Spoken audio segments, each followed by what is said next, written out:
அது இதுவே கூட பாருங்க, நான் உங்களுக்கு சொல்லி தருவேன். இதை பாருங்க, மேல் பக்கம் இடது பக்க வளைவு. என்ன வளைவு? இடது பக்க வளைவு. ஃபர்ஸ்ட் இதை போட்டு காமிக்கிறேன். உள்ள விடுறேன். எதை விடுறேன்? ரன்னிங் எண்ட ஃபோல்ல விடுறேன்.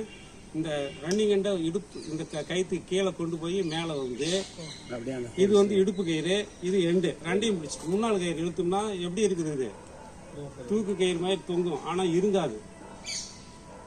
இதுதான் சிஸ்டம். இதையே இடுப்புல போடுறது எப்படிங்கிறது காமிச்சோம்.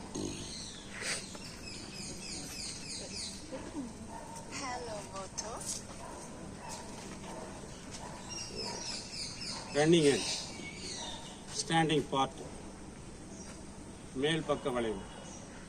சிலர் என்ன பண்ணுவாங்க, இப்படி வளைச்சிருவாங்க. இந்த வளைவு தான் டெக்னிக்கல். இது மேல் பக்க வளைவு. ரன்னிங் பார்ட் உள்ள போகுது, வெளியில் இல்லை, மேல இருந்து இல்லை. எங்க இருந்து? அடியில இருந்து. அடியில இருந்து